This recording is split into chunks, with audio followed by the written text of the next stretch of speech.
I am Sergeant Aubrey Spears, 42 years old, United States Army. At 15:42 on a Tuesday at Inova Alexandria Hospital, my mother-in-law, Holly, passed away. I had been on watch for 72 straight hours. I was the only one there. After the doctor made the confirmation, I called my husband, Travis. His voice came through the line, devoid of any emotion. 15:42, okay, got it. Listen, on your way home, can you swing by the dry cleaners and pick up my suit? I've got that fundraiser tonight. I went numb. It felt like a cold bullet had just lodged in my chest. He didn't ask if I was okay. He didn't ask how his mother went. He asked about dry cleaning. Travis thought his mother's death was just an inconvenience. He had no idea that Holly had left me one final order, a mission that would change everything. Let me know where you're watching from in the comments. And please hit that like and subscribe button if you have ever been treated like you were invisible by the very people you love the most, right when you needed them the most. The final continuous beep of the heart monitor was the only sound in the room. It cut through the sterile quiet of the Inova Alexandria Hospital ICU. 15:42, time of death. I stood at parade rest, my gaze fixed on the flat green line. I didn't cry. Crying is a luxury you can't afford when you're on duty. And for 72 hours, I'd been on watch. The door hissed open, and Brenda, the night nurse with a kind face and a soft Irish accent, came in. She gently placed her hand on my shoulder. "You've been here the whole time, Sergeant," she said, her voice thick with a sympathy I couldn't allow myself to feel. I called them, multiple times." She looked away, frustrated. "Some people, they just don't know how to face it, you know." I gave a short, sharp nod. But in my head, a cold, hard thought took shape. This isn't not knowing how to face it. This is a tactical choice. They went AWOL. They deserted their post. I looked down at Holly's hand, already cooling on the white sheets. A wave of profound, heavy injustice settled over me. Holly Walsh deserved more than this. She was a sharp, intelligent woman who had built a life. She deserved to have her children holding her hand. As I walked down the hall, I could hear a family in another room, sobbing openly, the sounds of a shared, chaotic grief. My vigil had been silent, disciplined, and utterly, completely alone. I returned to the room, took a deep breath, and did what needed to be done. I gently reached out and closed Holly's eyes. It was a final act of dignity, a final show of respect. The act her son should have performed. I stepped back out into the hallway, the smell of antiseptic and floor wax stinging my nostrils. I pulled out my phone and dialed Travis. My training kicked in. I had a report to make, a situation to update. I'd even prepared the words, the ones you're supposed to say. "Travis, Mom passed peacefully." He picked up before the second ring. "Aubrey, are you done there?" The question hung in the air, sterile as the hallway I was standing in. "Done?" I asked, my voice flat. "Yeah, you know. With Mom," he said, the sound of traffic in the background. "Is it done? I'm stuck in traffic." I took a sharp, steadying breath. "Holly passed away at 15:42, Travis." There were 2 seconds of silence, just long enough for a flicker of hope that he might feel something. Then, 15:42, okay, got it. Listen, on your way home, can you swing by the dry cleaners and pick up my suit? I've got that fundraiser tonight. The words hit me with physical force.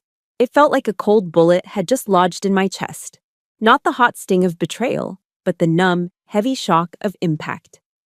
My 42-year-old husband, a man who worked in finance, a man I had loved for 15 years, was equating the death of his mother with an errand.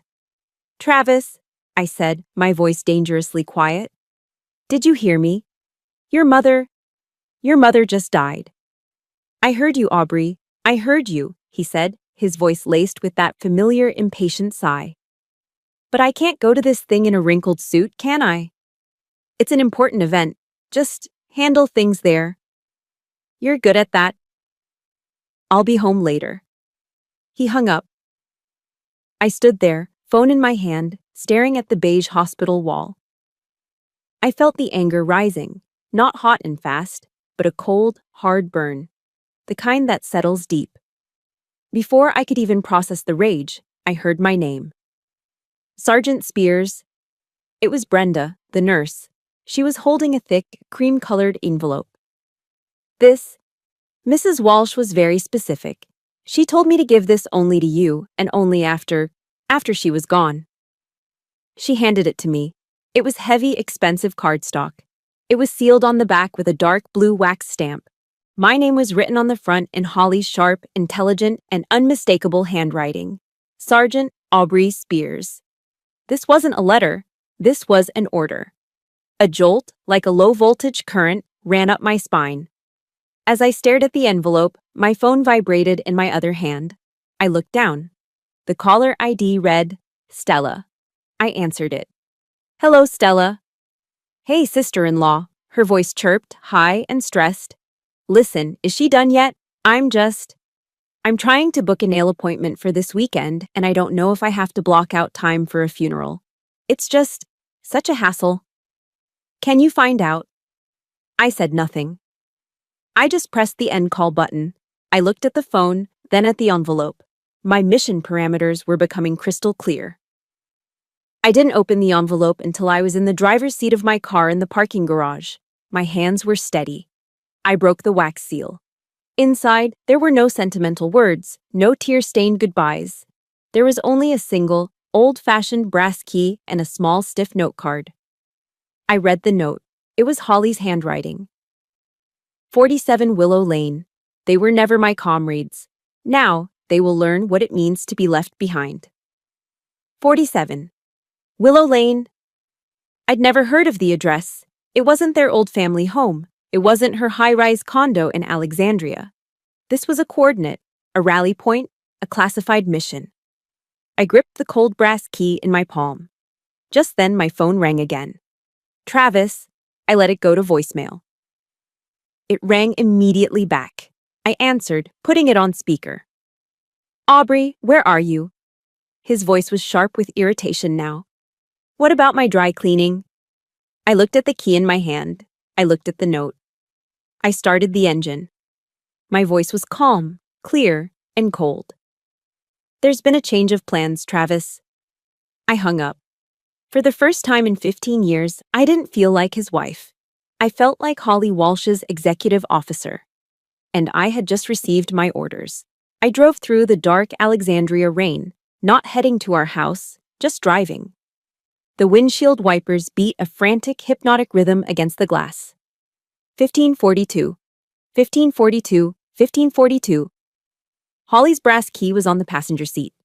It was old, solid, and real. It glinted every time we passed a streetlight. A key. It struck me as a bitter irony.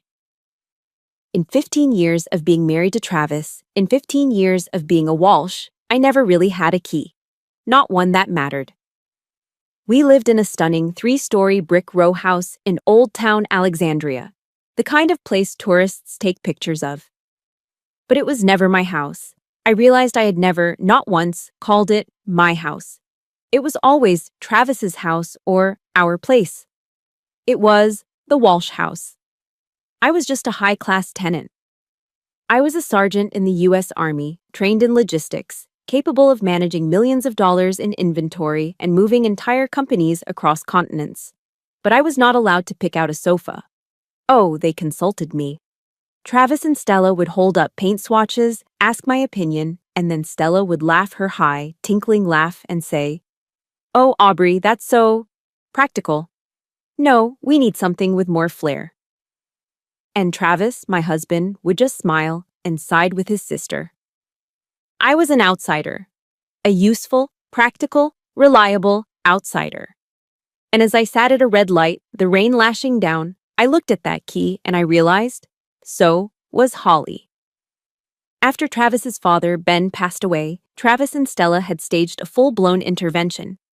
They convinced Holly to sell the large family home she had loved, the one she and Ben had built. "It's just too much for you to manage, Mom," Travis had reasoned, all smooth charm. "We're worried about you," Stella had cooed. They moved her into a sleek, sterile, luxury high-rise condo on the waterfront. To make it easier to care for you, they'd claimed. What a lie. I see it now. They cashed in. They liquidated her primary asset and put her in a gilded cage, a holding cell with a great view.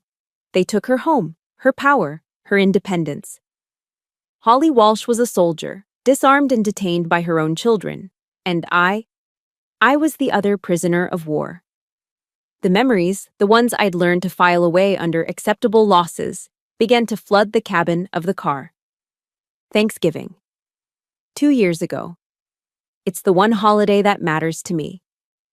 My own family is military, scattered across the globe, so the traditions of home are important. I wanted to bring something of my world, my family, to the Walsh table. I spent the entire morning in our kitchen making my mother's recipe for pumpkin pie, from a real pumpkin, not a can. And I made a huge, steaming bowl of real, buttery, creamy mashed potatoes. I was proud of them. It was a stupid, small thing, but I was proud. When I placed them on the immaculate designer landscape dining table, Stella just stared. She picked up the serving spoon, lifted a small amount of the potatoes, and let it drop back into the bowl. Then, she laughed. That high, sharp laugh that always set my teeth on edge. "Oh my God, Aubrey," she announced to the room. "Did you bring these from the Army mess hall? It looks so dense." Travis laughed too, that easy, supportive chuckle he always reserved for his sister. He walked over and kissed my cheek. "Come on, honey," he whispered, loud enough for everyone to hear. "At least it's practical."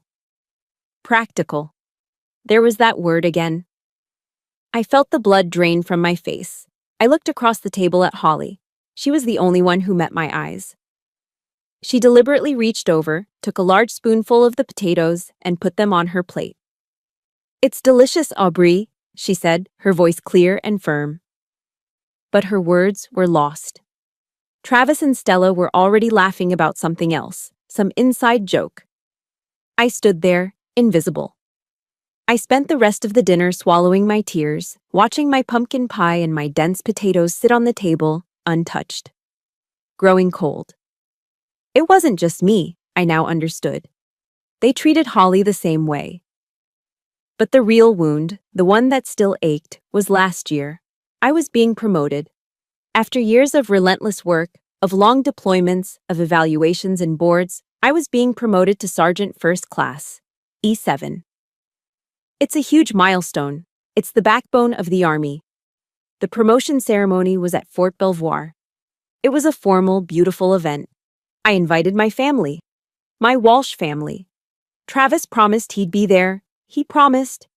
I was in my dress uniform, my shoes shined to a mirror finish, my heart pounding with a mixture of pride and nerves. My commanding officer was about to begin. 30 minutes before the ceremony, my phone buzzed. A text from Travis. "Hey honey, so sorry, can't make it. Stella just decided we have to go furniture shopping for her new condo right now. You know how bad she is with colors. Gotta go with her. Congrats though, really proud." I stood there, in a room full of soldiers and their cheering, weeping, proud families. I heard my name called. I walked onto the stage. I stood at attention as the new rank was pinned on my uniform. I saluted. And as I looked out at the crowd, at the spouses holding up their phones, the kids waving little flags, I saw the 2 seats I had saved in the front row. They were empty. Later that night, a flower delivery came to the house. A massive, beautiful bouquet of white lilies. I assumed they were from Travis, a typical guilt gift. But the card wasn't from him. It was Holly's sharp, elegant handwriting. 5 words. "I am proud of you." I sat on the stairs, still in my uniform, and I held that card until the edges softened. She wasn't even there, but she was the only one who had showed up. Holly had always seen me. And that's when I finally understood the contempt. Travis, the high-flying finance consultant in his $1,000 suits, had always been embarrassed by my career. "It's just a government job, Aubrey," he'd say at his cocktail parties when one of his partners would ask what I did. "She's a cog in the machine, very practical." His favorite line, the one he'd use when we were fighting, was always, "When are you going to retire and get a real job? You know, in the private sector? Do something that actually matters." To him, my world, a world built on honor, duty, service, the soldier's creed, was just a collection of empty words. Clichés. The only things that were real to him were money, status, and what people thought of him at a fundraiser. He spent 15 years telling me my service wasn't a real job. He made me, a sergeant first class in the United States Army, feel small. If you have ever had your hard work, your career, or your passion dismissed as not a real job by someone you were supposed to love, please support this story by hitting like. And tell me in the comments, what is the unreal job you are proud of? I looked at the brass key, still sitting on the passenger seat. The rain was finally letting up. I realized Holly had seen it all. She had watched her own children, Travis and Stella, worship those same empty gods. She knew exactly what they were, and she knew exactly what I was. She had watched them desert their post one by one. And so, Holly Walsh, a brilliant, tired strategist, decided to give her weapon, her legacy, her money, her final order, to the only soldier in the family she knew she could trust to see the mission through. The revelations from the night before, the map of wounds, had solidified my resolve. I didn't go home. I didn't go back to the empty, sterile house in Old Town. I couldn't. It wasn't my home. It was Travis's. And I was no longer his wife. I was an executor. I drove to Fort Belvoir. I still had my small temporary office there, a little caught in the corner for nights when logistics problems were too complex to leave. I slept on that lumpy sofa, not really sleeping, just resting my eyes. Holly's brass key was cold in my hand. At 06 yar, I was up. I used the communal shower, put my uniform back on, my armor, and walked to my car. The sun was just a gray smear in the Virginia sky. I sat in the driver's seat and pulled out my phone. I opened my GPS and typed in the coordinates Holly had left me. 47 Willow Lane. It wasn't in Alexandria.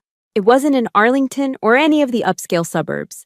The GPS routed me 30 miles west, out past the strip malls and the highways, deep into the rolling green countryside of rural Virginia. I felt a hum in my chest. This was a reconnaissance mission. I was going to an unknown coordinate on a classified order to secure an objective. This, I understood. This was my language. The paved road turned to a gravel one. The gravel road turned into a long, tree-lined dirt driveway, barely visible from the main road. At the end of it, tucked behind two massive weeping willow trees, was a small, blue-shadowed cottage. It looked like it had been there for 100 years. It looked quiet. It looked neglected. But as I got closer, I saw the trim was painted a crisp white. The small flower boxes, though dormant for the winter, were well tended. There was a strange neatness to it. I parked my car, got out, and walked to the front door. The brass key felt heavy in my hand. I slid it into the old lock. It fit. Perfectly. The tumblers clicked with a satisfying, oily thunk. I pushed the door open. The air inside was still and cool. It wasn't abandoned. It was just waiting. It smelled of old paper, cedar, and faint lavender. A thin layer of dust covered everything, but underneath, it was immaculate. This wasn't just a house, it was Holly's real command post. The front room was a library, floor-to-ceiling bookshelves crammed with novels, history books, and gardening guides. In the corner was a comfortable, worn-out armchair and a reading lamp. But it was the walls that made me stop. They were covered in framed photographs. Pictures of Holly and Ben, her late husband, Travis's father, laughing on a beach. A picture of Ben in his old Marine Corps uniform. Pictures of them, young and in love. Pictures of them, old and still in love. These were the photos I had never seen. These were the photos that Travis and Stella had never, not once, hung up in the family house. In their pristine, modern gray and white world, these loving, happy memories had no place. I walked further in. It was a small two-bedroom cottage, but every inch was hers. The kitchen had a chipped porcelain sink and a big, heavy wooden table. The bedroom had a handmade quilt on the bed. I finally understood the truth. The cold, luxury high-rise condo that Travis and Stella had set up for her, that wasn't a home. That was a forward operating base they had forced her into. A gilded cage. A prison. This was her safe haven. This was the place Holly had lived, truly lived, while her children had her under house arrest in Alexandria. This was her real life, a life she had kept secret. A life she had funded, I was beginning to suspect, with the money Travis and Stella thought they were entitled to. As I stood in the middle of the living room, surrounded by the evidence of Holly's real life, my phone buzzed. I looked at the screen. Travis, my training took over. I took a deep breath, compartmentalized the emotional discovery, and answered. What? Aubrey, his voice was high and annoyed. Where are you? I've been calling. What's our joint account password? I felt that cold, hard anger from the hospital return. Why, Travis? I need to transfer some money to Stella, he stammered, and I could practically hear the lie. For, upcoming expenses. You know, for mom, flowers, and stuff. Just give me the password. Flowers and stuff. He hadn't asked about the funeral. He hadn't asked about her body. He was asking for money. No, Travis, I said. My voice was as cold and flat as a steel plate. What? What do you mean, no? He sputtered. That's my money too. It's our money. Stop being so selfish, Aubrey. What the hell is wrong with? I hung up. My hand was shaking, but not from fear. From rage. I immediately opened my banking app on my phone. I navigated to our joint checking account. I didn't even know what I was looking for, just a premonition. And then I saw it. A bright red banner at the top of the screen. Account frozen. Please contact your branch for more information. I clicked for details. Account access restricted at 8:32 a.m. by co-signer Travis Walsh, citing suspected unusual activity. He had done it. He had moved first. While I was at the hospital, while I was driving in the rain, while I was discovering his mother's secret, he had been on the phone with the bank, lying, painting me as the threat. He had cut me off. The breath went out of my lungs. The upcoming expense wasn't for flowers. It was to lock me out. I stood there in that silent house, completely and totally isolated. I was alone at the hospital. I was alone in this fight. And now, I was cut off from every financial resource I had. I looked around the room, the weight of the fight ahead pressing down on me. I was one soldier, with no support, against an entire entrenched enemy. My gaze drifted, and then fell on the desk. It was a small antique writing desk, the only piece of furniture not covered in dust. On it sat a single framed photo of Holly and Ben. And next to the photo was another envelope. This one was different. It was a standard white business envelope. It was sealed. My name wasn't on it. I walked over and picked it up. Written on the front in Holly's familiar, sharp script were 3 lines. For attorney Margaret Keller, to be opened after my death. And below it, a phone number, a DC area code. I stared at the envelope, and a slow, cold smile spread across my face. Travis had frozen my account. He thought he had cut me off. He thought I was alone. Holly hadn't left me alone. She had left me an ally. She had left me a weapon. I took a deep breath. It was time to call my chief of staff. I stood in Holly's secret command post, the business envelope feeling heavy in my hand. My own bank account was frozen. My husband had declared financial war. I was, by every definition, isolated. But Holly had left me a lifeline. My hands were steady as I dialed the DC number. I was a sergeant. I was cut off, but I was not defeated. I just needed my new orders. The phone rang once. A woman answered, her voice so sharp and clear it could have cut glass. Keller. It wasn't a question. It was a statement. This is Sergeant Aubrey Spears, I said, my own voice instinctively straightening up. Sergeant Spears, I've been waiting for your call. The word sent a jolt of pure relief through me. waiting for my call. This wasn't a random lawyer. This was part of a plan. I have an envelope for you, ma'am, from Holly Walsh. I expected as much, the voice said, all business. Holly was a brilliant strategist. I am her executor. We have a briefing scheduled for 09. Tomorrow morning, my office. Bring the envelope and do not open it. She gave me an address in downtown DC, near K Street. Roger that, ma'am, I said. The language was familiar. It was the language of command. And Sergeant, Margaret Keller added, her voice dropping to a cold, precise tone. A piece of tactical advice. Do not speak to your husband. Do not answer his calls. As of this moment, he is not your family. He is the opposition. Understood, ma'am. I hung up. For the first time since 1542, I felt like I could breathe. I had a commander. I had a mission. The next morning, I drove into DC and found the office. It was one of those powerful glass and steel buildings where laws and fortunes are made. I walked into the lobby, feeling out of place in my simple, practical clothes.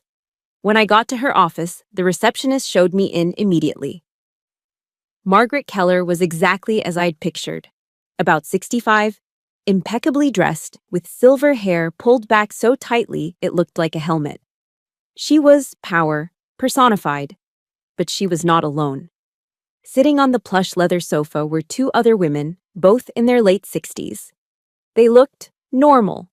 They looked like they belonged in a suburban garden, not a high-powered DC law firm. Sergeant Spears, Margaret said, this is Diane and Eleanor. They were Holly's gardening club, and her best friends. Before I could even speak, the one named Eleanor stood up. She was a small woman with kind, watery eyes. She walked right up to me, and without a word, pulled me into a fierce hug. Oh, you poor child, she whispered, her voice cracking. We heard you were the one with her. You sat with her. Thank you. I froze. It was the first human warmth I had felt in, I couldn't remember how long. Diane, the other woman, stood up and pushed a large stainless steel thermos into my hands. It's chicken soup, she said, her voice firm. Real chicken soup. You look like you haven't eaten in days. You have to eat. I looked at the thermos. My husband had frozen my assets. He had asked me to pick up his dry cleaning. He had left his mother to die alone. And these women, these strangers, had brought me soup. That was it. The dam broke. I sat down heavily on the sofa, and to my absolute shame, I started to cry. Not loud sobs, just silent, heavy tears that I couldn't stop. Eleanor sat next to me, patting my back, just letting me cry. They are monsters, child, Diane said, sitting on my other side. They were monsters to her, and they were monsters to you. Margaret Keller sat behind her desk, silent, letting this happen. After a few minutes, I pulled myself together, wiping my face. I'm sorry, I'm a soldier. I shouldn't. You're a human, Eleanor said, and I saw a pin on her jacket. A small gold star. She was a military widow. She understood. Margaret leaned forward. Diane and Eleanor are here as witnesses, Aubrey. They know everything. They were part of Holly's network. Diane snorted. We just called it our Tuesday garden club. Holly was so smart. She knew what they were. Did you know they banned her from driving? What? Oh, yes, Eleanor said, her voice sharp with anger. Not because she couldn't drive. She was a better driver than any of them. But because they didn't want her to be an inconvenience. They wanted to control her movements. So, she bought that little cottage, 47 Willow Lane, with her own private inheritance. We would pick her up for garden club and just drive her out there. It was her escape. I thought of the gilded cage condo. Travis always complained he was carrying her, that she was a financial burden. This time Eleanor burst into tears, not quiet ones, angry sobs. That liar, she cried. My grandson, Tom, he was at Virginia Tech. He was going to lose his scholarship, lose his chance. Holly paid his entire senior year tuition, just wrote a check. And you know what she said to me? She made me promise. Eleanor took a ragged breath. She said, Eleanor, don't you dare tell Travis. He'll just say I'm spending his inheritance. I was stunned. The entire narrative of my marriage, of this family, was a lie. Travis and Stella weren't just neglectful. They were actively bleeding her dry while she was the one performing acts of quiet generosity. She loved them, Diane said, her voice soft. But she didn't trust them. She trusted you, honey. She told us that many times. She said, Aubrey is the only one in this whole family who understands what honor means. My throat closed. Honor. The word Travis thought was a joke. Margaret Keller cleared her throat. The room went silent. The emotional part of the briefing was over. Sergeant, she said, your envelope. I handed it to her. She opened it, scanned the single page, and then looked at me. It is exactly as we discussed. It's simple. She put on her glasses. To her son, Travis Walsh, she leaves $1. To her daughter, Stella Walsh, she leaves $1. She paused, then read directly from the will. With my deepest gratitude for teaching me the true value of self-reliance. I let out a shaky breath. Everything else, Margaret continued, all bank accounts, investment funds, stocks, bonds, insurance policies, and the real estate property at 47 Willow Lane. An estimated total of just under $2 million. She leaves, in its entirety, to her daughter-in-law, Sergeant Aubrey Spears. My jaw dropped. I couldn't speak. $2 million. Margaret Keller slid another, smaller envelope across the desk. This one was plain white. My name was on it. This one, the lawyer said, is from Holly to you. She called it your rules of engagement. I opened it. It was Holly's handwriting. It was just 3 sentences. Do not forgive, let them beg, and when they do, smile, turn, and walk away. I looked up at Margaret, my head spinning. The official reading of the will, Margaret Keller said, a cold, thin smile on her face, is scheduled for this Friday. Your presence and the presence of Travis and Stella is mandatory. The days leading to Friday were a masterclass in psychological warfare.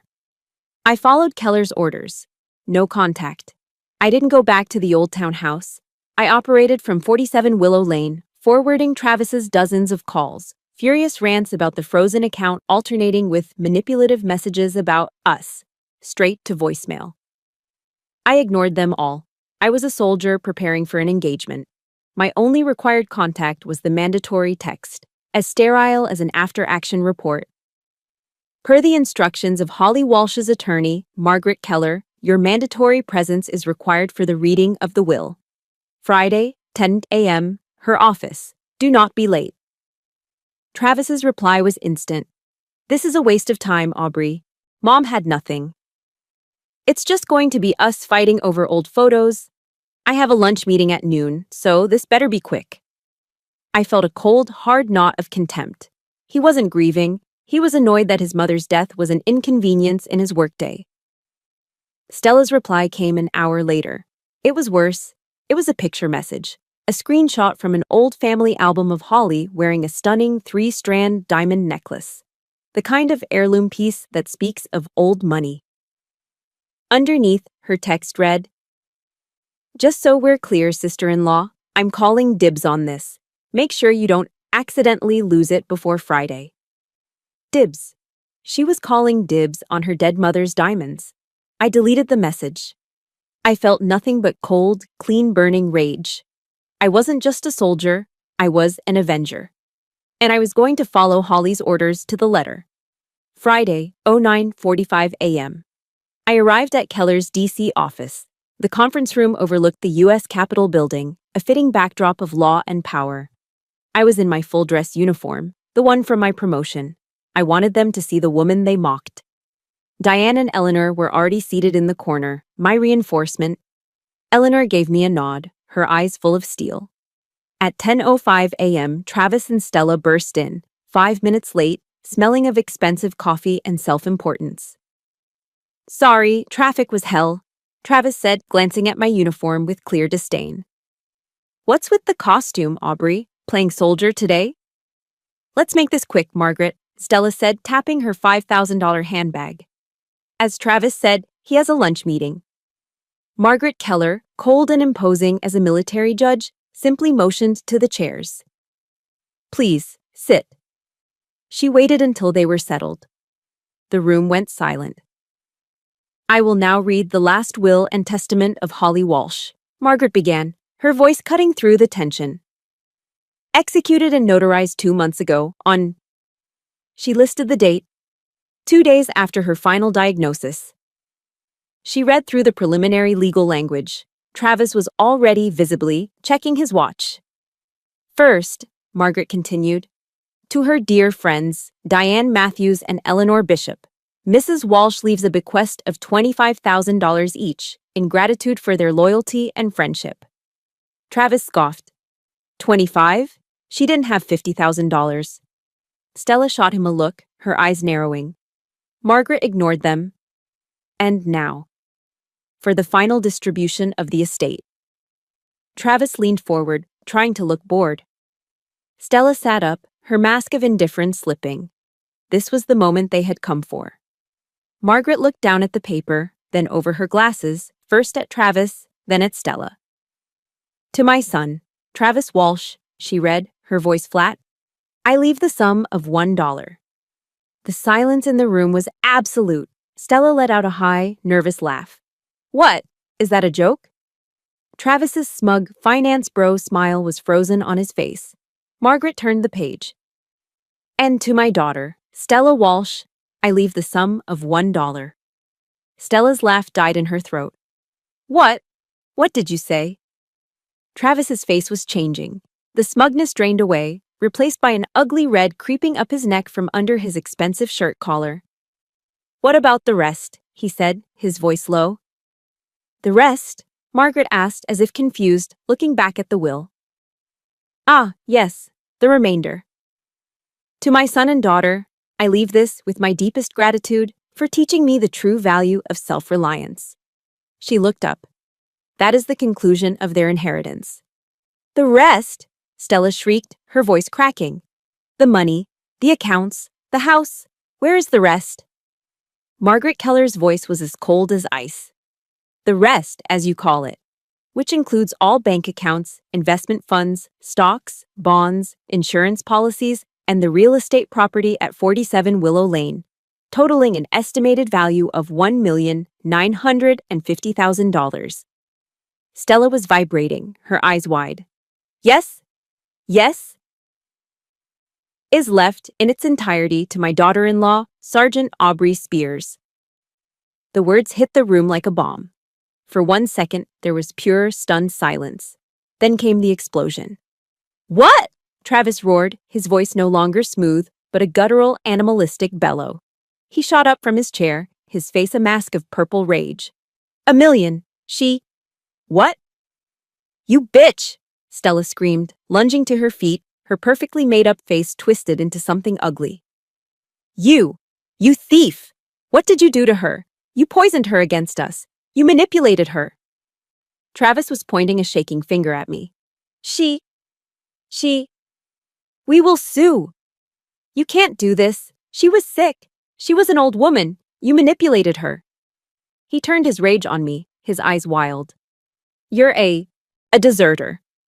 A goddamn soldier who robbed my mother. We'll see you in court. You'll never get a penny. He was panting, spittle flying from his mouth. He wasn't crying for his mother. He was crying for the money. I just sat there. I didn't flinch. Margaret Keller, however, looked bored. She let the screaming echo for a moment, and then she let a cold, thin smile touch her lips. I anticipated this, she said quietly. She pressed a small button on her desk console. A large screen descended from the ceiling, covering the view of the Capitol. What is this? More of your tricks? Travis spat. Holly, Margaret said, was a strategist. She knew her children. When she signed this will, she also requested a full psychiatric evaluation, which found her to be of exceptionally sound mind and under no duress. And she left a video message. The screen flickered to life. It was Holly. She was in her hospital bed, the one I had sat beside for 72 hours. She was thin, pale, but her eyes were sharp, intelligent, and burning with a cold fire. She looked directly into the camera. "Travis, Stella," she said, her voice weak but clear. "If you're watching this, it means you came, just as I predicted." A small, bitter smile touched her lips. "Money is the only thing that could ever summon you, isn't it? The only thing that ever mattered." Stella let out a small, strangled sob. "I am dying," Holly continued. "And as I lie here, I am surrounded by no one. My son is at a fundraiser. My daughter is worried about her nail appointments. But I am not alone. There is one person who has been here. One person who has held my hand, who has shown me dignity, who has understood the meaning of the word honor." She looked for a moment just past the camera. I knew in that moment she was looking at me, standing in the corner of her hospital room while she recorded this. "Aubrey was here," Holly said, her voice full of a sudden, terrible strength. "You were not." She turned back to the camera. "In the end, you get what you deserve. This is my last lesson to you. As you sow, so shall you reap. Goodbye." The screen went black. Travis and Stella were gone. They were just empty shells, standing in a DC office, their faces white with shock.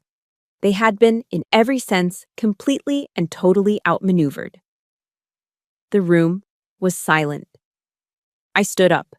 I straightened my uniform jacket. I looked directly at Stella. "I'll be taking that necklace now, Stella," I said. The rules of engagement were clear. Let them beg, turn, and walk away. But Travis's final threat, "We will sue," changed the theater of operations. This was no longer just about executing a will. It was about defending it. And to defend it, I had to go back. I needed my personal effects from the Old Town house, specifically my service records, my dress uniforms, and my medals. I was not going to let Travis hold my career hostage. I drove to the house I had shared with him for 15 years. I didn't feel sadness. I felt tactical. I was entering hostile territory to retrieve assets. The moment I unlocked the door, the smell hit me. It reeked of stale air and expensive whiskey. The living room was dark, curtains drawn. Travis was there, slouched on the leather sofa, a near-empty bottle of Macallan 18 on the coffee table beside him. He looked up as I entered, his eyes bloodshot and filled with a manic energy. "There she is," he slurred, lurching to his feet. "The conquering hero. The thief." I ignored him and walked toward the stairs. "I'm here for my things, Travis." "Your things?" He lunged, not at me, but into my path, blocking me.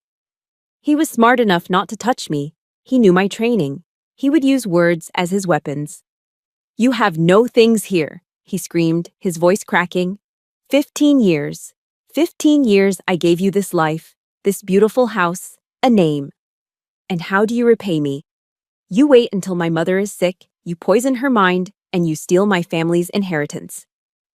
I stood my ground, my face impassive. I kept my military duffel bag slung over one shoulder. "I didn't steal anything, Travis. I'm executing your mother's final orders. Now, move." My calmness only enraged him more. He was losing control, and it terrified him. "Orders?" He laughed, a wild, high-pitched sound that wasn't a laugh at all. "You think you're in the army now? You're just a pathetic little soldier playing war, and you're too stupid to see what really happened." He leaned in, his breath hot with alcohol. "You want to know the truth? You want to know what my mother really thought of you?" I didn't answer. I just stared at him, my eyes level. "She couldn't stand you," he hissed, spitting the words at me. "She told me. She said she couldn't stand your rigidity. Your Roger that, ma'am, like a robot." I froze. He saw it. He saw the flicker of pain, and he jammed the knife in deeper. "She didn't even like you," he whispered, each word a venomous dart. "She just hated me and Stella more. She used you, Aubrey. She used you as a tool to punish us. And you? You were just stupid enough to think you'd finally earned her love. You weren't family. You were just a weapon. The words hit me harder than any physical blow. It was my deepest fear, my greatest insecurity, that for all my service, all my loyalty, I wasn't a person, I was just a tool. All the doubt I'd ever felt, the Thanksgiving humiliation, the empty chair at my promotion, it all came rushing back, confirming his words. For a second, I couldn't breathe. And in that second, he smiled. He thought he had won. He thought he had broken me. But as I looked at him, this weak, pathetic man, crying over money he didn't earn, trying to destroy my self-worth to make himself feel powerful, I saw the truth. I saw the coward. And then, I remembered Holly's face in that video. Aubrey was here, you were not. I remembered the warmth of Diane and Eleanor, the family that had brought me soup while my husband froze my bank account. I remembered Holly's final order, turn and walk away. The doubt vanished. The pain was replaced by something else, something cold and hard and strong. My posture changed. I didn't just stand up, I stood straight. I pulled my shoulders back. I wasn't his wife anymore. I was Sergeant Aubrey Spears. I looked him dead in the eye. Maybe she did use me, Travis, I said, my voice quiet but carrying the full weight of command. But she was a brilliant strategist, and she chose the right tool. I took a step forward, and he instinctively took a step back. Because unlike you, I continued, I complete the mission. He had nothing to say. His weapon had failed. If you have ever had someone try to twist the truth just to tear you down, please support this story by hitting that like button. And let me know in the comments if you believe honor is always stronger than lies. I walked past him, up the stairs, and into the master bedroom. I methodically packed my duffel bag with only what was mine. My service medals, my records, my toiletries. I left the jewelry he had given me. I left the pictures. I left the life. I walked back down the stairs. He was still standing there, looking lost, the rage replaced by a hollow confusion. I paused at the front door. I'll be sending someone for my uniforms and my furniture from the study, I said, not looking at him. You can keep the rest. You can keep this house. You can keep the life you thought you had. I walked out of that house and I did not look back. I got into my car and sat there for a full minute, the keys in the ignition. My hands were shaking. But I wasn't scared. I wasn't sad. I was angry. It was a pure, cold rage. A rage that burned away 15 years of lies and disrespect. The marriage was over. The vow of silence I had kept for so long, swallowing the insults, the dismissals, the humiliations. That vow was broken. Travis's words about Holly using me, they echoed in my head. Maybe they were true. Maybe they weren't. I realized sitting there in the cold car that it didn't matter.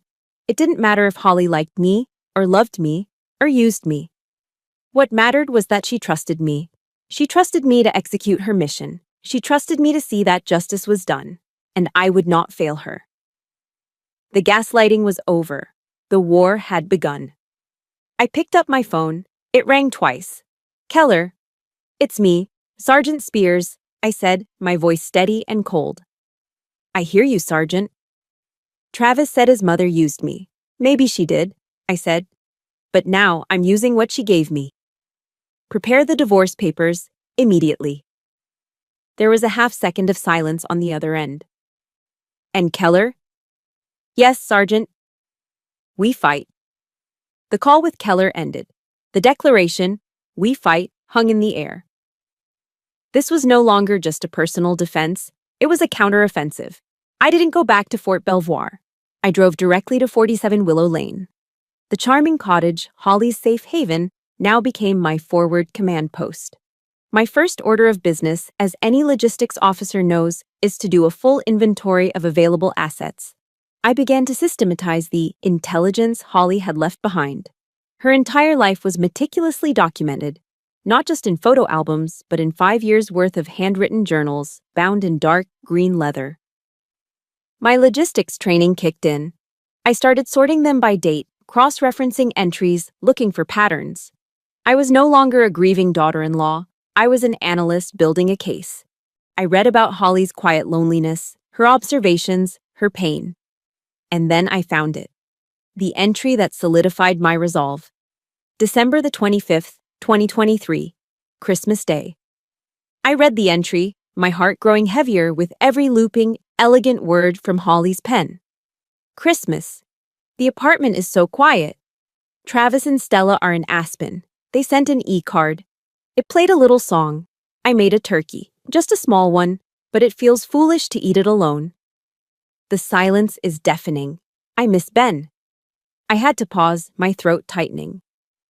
I remembered that Christmas. I was on a short-term deployment in Germany, coordinating a supply movement. I kept reading. A bright spot. Aubrey called. She's on duty somewhere in Germany, but she called. It was 3 a.m. her time. She sounded tired, but she called just to wish me a Merry Christmas. She said she was on watch. I suppose I am too. We are two soldiers, keeping watch alone. Tears pricked my eyes. She had seen me. She had always seen me. Just as I was absorbing the weight of her loneliness, my phone buzzed violently on the desk. A series of rapid-fire notifications. It was Diane, Holly's friend. Aubrey, call me. No, just go on Facebook. Right now. Oh, those horrible children. My blood ran cold. I opened the app, and there it was. Stella had launched her attack. She had tagged me, so it was all over my feed, visible to the entire Alexandria community. To my friends, to my fellow soldiers. It was a post with two pictures, side by side. On the left, a photo from my wedding day, Travis and me, smiling, cutting the cake. On the right, my official army portrait, me in my dress uniform, stoic and proud. The caption Stella wrote was a masterpiece of venom. My heart is shattered, she wrote. I am heartbroken to announce that this woman, my sister-in-law, Sergeant Aubrey Spears, used my mother's dying days to manipulate her. She preyed on a sick, elderly woman, isolated her from her loving family, and stole our entire inheritance. This is a fox in the henhouse, a wolf in sheep's clothing. This is not honor. This is a disgrace to the uniform. The comments were already pouring in. Friends of Stella's, people from the Old Town community who only knew our perfect-looking life. Monstrous. How could she? Disgusting. I hope you're suing her for every penny, Stella. My face was hot. My hands were shaking. This wasn't just an attack on me, it was an attack on my honor. She had used my uniform. She was using the very thing Holly and I respected most as a weapon against me. I immediately called Margaret Keller. I was furious, my voice shaking. She's on Facebook. She's lying. She's posting pictures of my uniform. She's calling me a disgrace. Good. Margaret's voice was perfectly calm, almost cheerful. Good? What do you mean good? She's slandering me. Sergeant, Keller said, her voice dropping into that commanding officer tone. Let them scream. Let them post. Let them drain all their ammunition in public while we are, as you would say, improving our position. They are emotional. We are strategic. Every post they make, every lie they tell, only makes our counterattack more effective. She paused. Now, I have a new order for you. Go back to that house. 47 Willow Lane. I'm here now, I said. Good. Go to Holly's study. In the back of the closet, under the floorboards, there's an old wooden trunk. Not the leather ones, the old, beat-up one. Find it. I did as I was told. I found the trunk, just as she described. It was heavy. I pulled it out, my heart pounding. What's in it, Keller? I asked, my hand on the latch. That, she said, is Holly's real arsenal. After your father-in-law, Ben, passed away, Holly knew what her children were.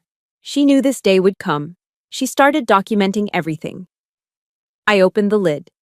It wasn't full of letters or jewelry. It was full of dozens of small black digital audio recorders. And stacks of USB drives, all meticulously labeled. What are these? I whispered.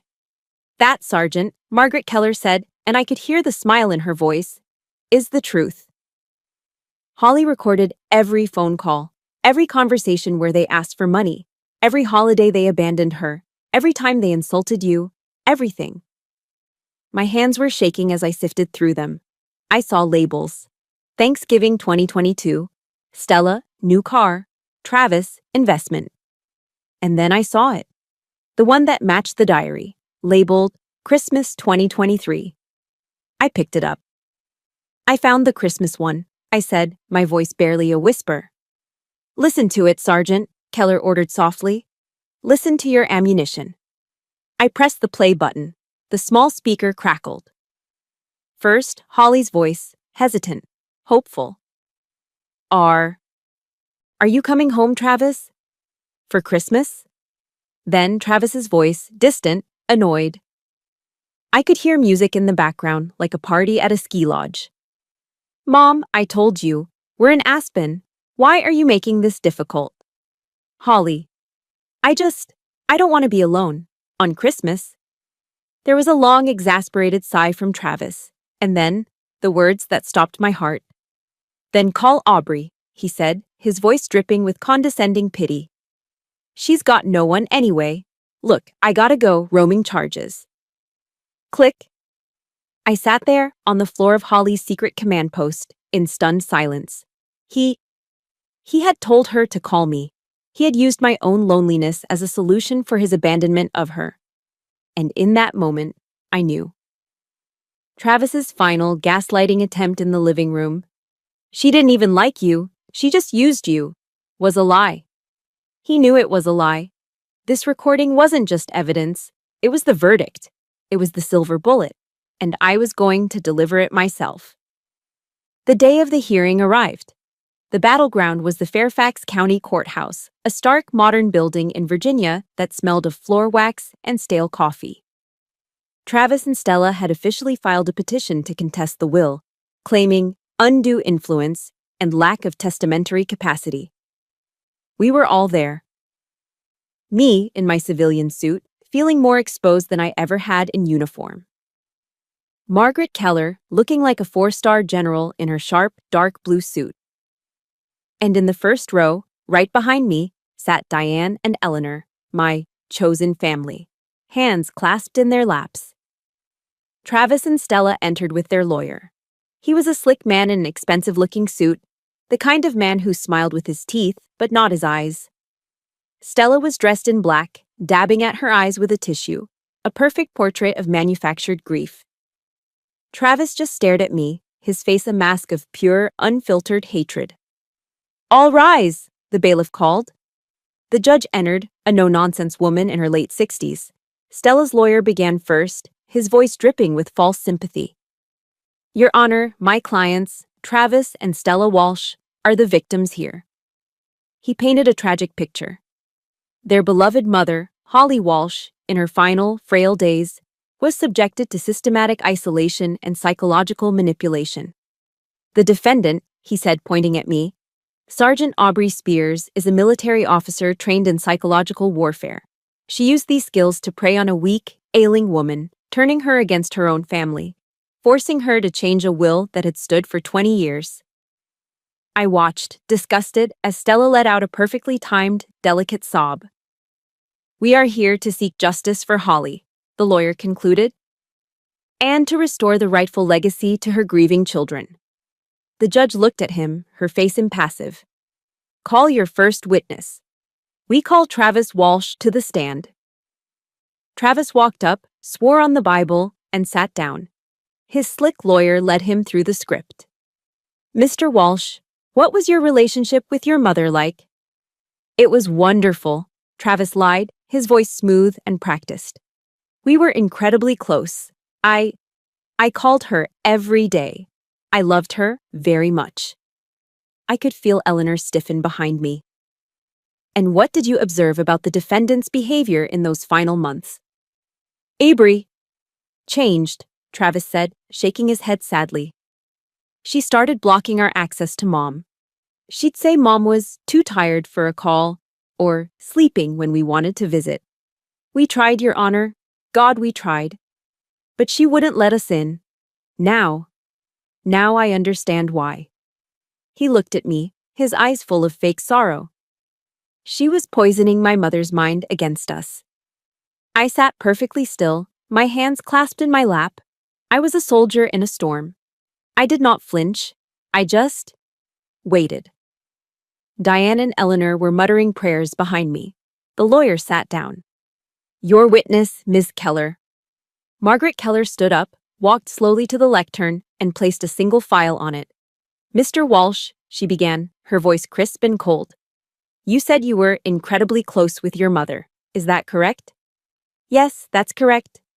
And you called her every day? Yes. Or as often as I could. I'm a very busy man. I'm sure, Keller said. She turned to me. Your Honor, I would like to call my client, Sergeant Aubrey Spears, to the stand. I took the stand, swore the oath. Keller's questions were like surgical strikes.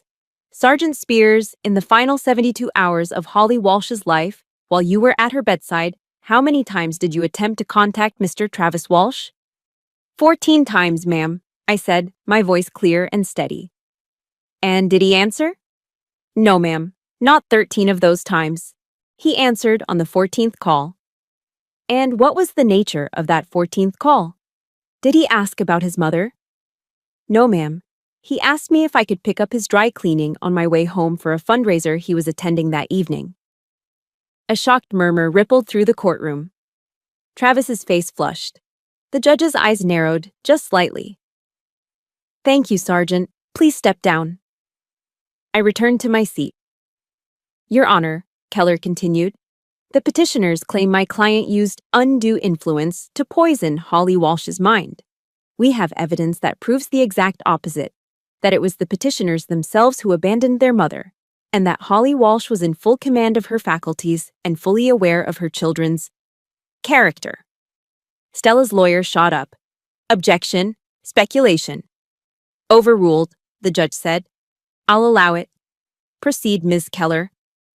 Your Honor, Keller said, we have in our possession several digital audio recordings made by Holly Walsh herself, documenting her relationship with her children. The lawyer was on his feet again. Objection, illegal recordings, invasion of privacy. Holly Walsh recorded these conversations in her own home, where she had a reasonable expectation of privacy. She was a party to the conversation. It is admissible, Your Honor, Keller stated flatly. The judge looked at the slick lawyer. Sit down, counselor. I want to hear these. Margaret Keller pressed a button on a small laptop-connected device. The courtroom was dead silent. The first recording crackled to life. It was the Aspen call. Holly's voice, hesitant. Are you coming home, Travis, for Christmas? Travis's voice, distant, annoyed. Mom, I told you, we're in Aspen. Why are you making this difficult? Holly's voice, smaller now. I don't want to be alone, on Christmas. And then, Travis's reply, dripping with condescending pity. Then call Aubrey, she's got no one anyway. Look, I gotta go, roaming charges. Click. I stared straight ahead. I could feel Travis's eyes on me, but I didn't look. The judge's face was unreadable, but she motioned for Keller to continue. Next recording, Keller said. A call from Ms. Stella Walsh. Stella's voice, impatient. Mom, I'm serious. I need the $5,000 by Friday, or I'm going to lose the deposit on the beach house. Just sell that stock I told you about. Holly. Stella, dear, that's for emergencies. Stella.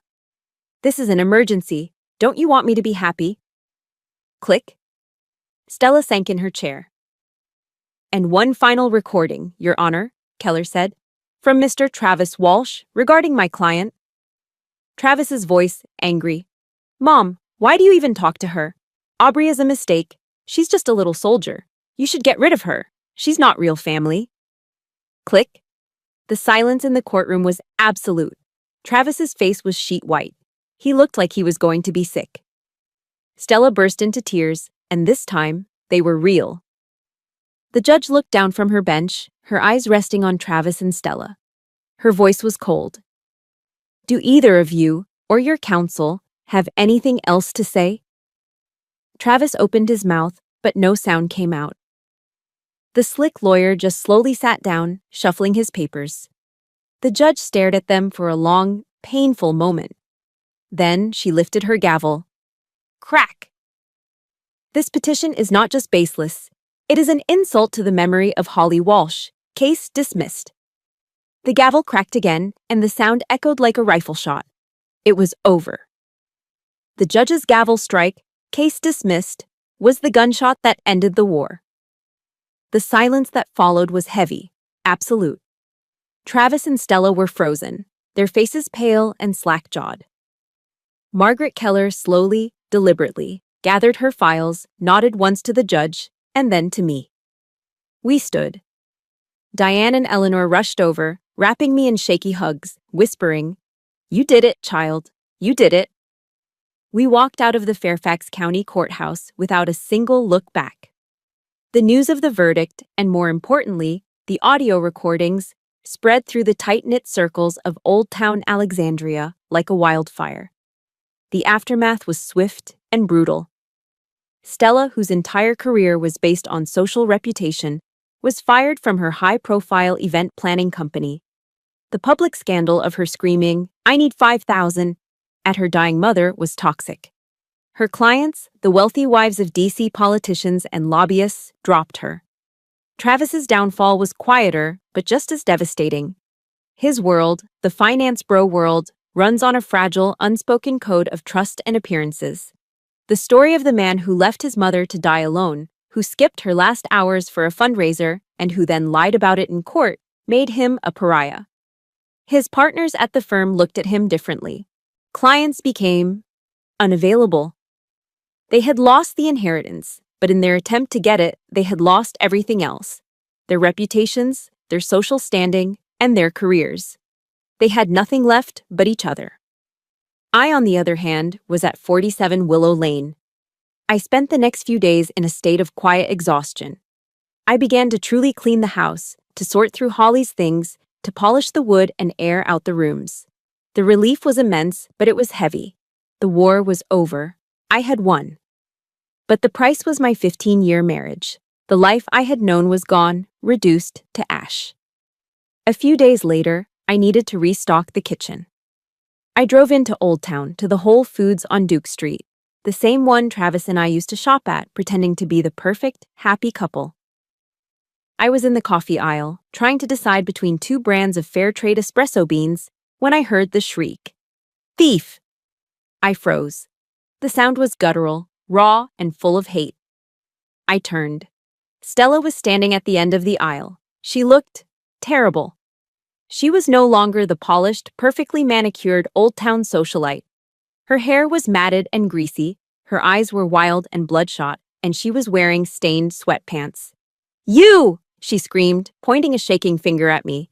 "You dare to show your face here?" The entire grocery store went silent.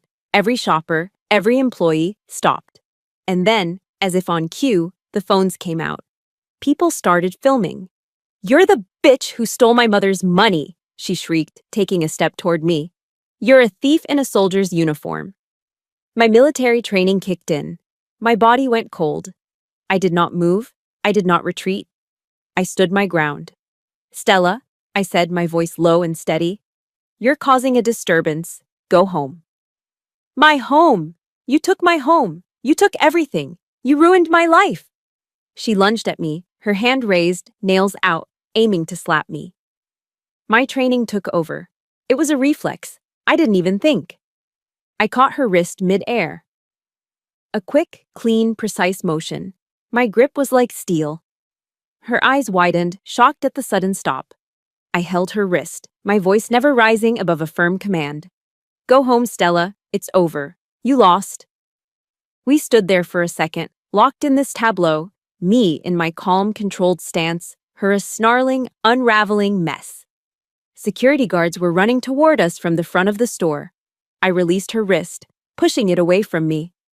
I turned back to my shopping cart, calmly placed the coffee in it, and began to push it down the aisle, my back straight. I left her there, screaming and sobbing as the security guards surrounded her. I didn't look back. That night, the other front of the war collapsed. I was at Holly's desk, looking over the divorce papers Margaret Keller had already drawn up when my phone buzzed. A new voicemail. From Travis. I pressed play. It wasn't a roar of anger this time. It was the pathetic, slurring sound of a drunk man weeping. Sob. Aubrey. Obs, please. I'm an idiot. I know. I'm so sorry. I messed up so bad. I'm an idiot.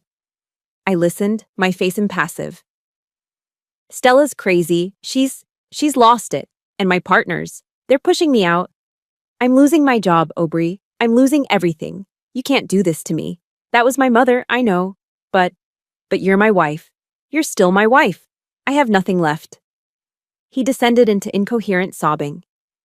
Aubrey, please, don't leave me. I listened to the entire pitiful message. I didn't feel anger. I didn't feel sadness. I didn't feel pity. I just felt tired. I remembered Holly's rules of engagement, her final order. Let them beg. And when they do, smile, turn, and walk away. I sat there at Holly's desk. I picked up the pen. I looked at the divorce papers. I didn't smile. I just felt a cold, quiet peace. I signed my name, firmly, Sergeant Aubrey Spears. Then I picked up my phone. I deleted Travis's voicemail. I blocked his number. I blocked Stella's number. I composed a new email. It was to Stella's lawyer. I attached a digital copy of Holly's revised will and a single audio file, Holly's Rules of Engagement. The subject line was, "For your records." I sent it. I shut down all channels. I cut all ties. The mission was complete. I had turned and I had walked away. This mission was complete. But a new mission was just beginning. With the divorce papers signed and the opposition cut off, the initial chaos settled into a cold, quiet peace. I had a significant estate, investment funds, and cash, nearly $2 million, all secured under my name. I was financially free. I could have resigned my commission immediately, bought a beachfront condo in Florida, and started an early retirement, but that felt cheap. It felt like a Travis move. Holly's legacy was not about the money. It was a final, profound mission statement. I called Diane and Eleanor. They came immediately, bringing not chicken soup this time, but architectural sketches and notebooks filled with ideas. Holly wanted this little cottage to be what she never had, I told them, standing in the cozy living room of 47 Willow Lane. A place of safety, honor, and true community. A haven, Eleanor whispered, her eyes shining. Exactly, I affirmed. We're going to use this house and Holly's funds to build something real. Not just for us, but for people like Holly, the soldiers left behind on the home front. We officially established Holly's Haven, a nonprofit community center. Its mission was twofold: to offer free legal and emotional support to military widows and families navigating complex, often toxic inheritances, and to provide a place of belonging for elderly individuals who had been emotionally abandoned by their own children. It became my new command post. I spent months working with Margaret Keller to structure the foundation legally. Diane, a retired horticulturalist, designed a gorgeous community garden. Eleanor, the military widow, volunteered to run the support group for others like herself. One afternoon, while sorting through Holly's personal journals for insurance documents, I came across a small, aged envelope tucked deep inside. It was sealed with a plain sticker, and on the front, Holly had simply written, "For Aubrey, when the war is over." I sat down at the desk. My heart felt fragile. This was the last piece of intelligence. I opened the envelope. It wasn't a tactical brief or a bitter instruction. It was a single, handwritten letter. Holly's elegant, sharp script filled the page. "My dearest daughter-in-law, Aubrey." I froze on the word daughter-in-law. After all the bitterness, after the divorce, that word carried a weight I hadn't expected. If you are reading this, it means you completed the mission. Do not let Travis's words wound you. He told you I didn't like you. A coward's lie born of his own desperation. I did not like you, Aubrey. I admired you. You were the only person in my life who kept a promise. The only one who valued duty and respect over convenience and money. You showed up. You stayed at your post. Thank you for showing me what true honor looks like. Do not live in my war, my dear. Use what I left you to build your own peace. My love to you, my daughter. Holly. I placed the letter on the desk, and I cried. It wasn't the sharp, cold, disciplined weeping of the hospital room. It was a deep, freeing sob that purged 15 years of doubt, of being told I wasn't enough, wasn't feminine enough, wasn't rich enough, wasn't real. Travis's cruelest psychological weapon was diffused by Holly's final act of faith. I cried for Holly, who was finally at peace. And I cried for the sergeant, who finally had permission to be Aubrey. It was the first time I had truly cried since Holly passed. A year later, Holly's Haven held its opening ceremony. It was a beautiful, sunny Virginia afternoon. The little cottage, once Holly's secret safe house, glowed with new purpose. The community garden was already bursting with late summer tomatoes and herbs. Inside, the free legal clinic was open, and the kitchen was warm, perpetually smelling of Diane's famous chicken soup. I stood on the newly built porch, wearing a sharp, tailored civilian dress. No uniform, but I had never felt more like a leader. Legacy, I said, addressing the small crowd of veterans' families, abandoned seniors, and friends. Legacy isn't what you leave behind in bank accounts, but what you build with the values you stood for. I looked at Diane and Eleanor, standing beside me. My chosen family. Holly Walsh left us a blueprint for justice. Today we build that justice into a home of hope. Holly is not gone. Her mission, and her honor, lives here now. The story ends on a quiet evening, 6 months later. I had officially retired from the Army, turning in my uniform with a deep sense of accomplishment. I still worked at Holly's Haven every day, but I was no longer defined by rank. I was simply Aubrey. I was sitting on the Haven's porch swing, drinking a cup of tea. I looked up at the twilight sky over the rolling hills of Virginia. The air was cool and smelled of fresh-cut grass and lavender. I had traded the chaos of command for the quiet grace of service. I had traded a loveless marriage for a community built on loyalty and respect. I had traded Holly's war for my own peace. I looked up at the stars, the same silent, ancient stars that had watched me stand guard in the hospital room. The final watch was done. I had executed the last order, and I was finally, truly free.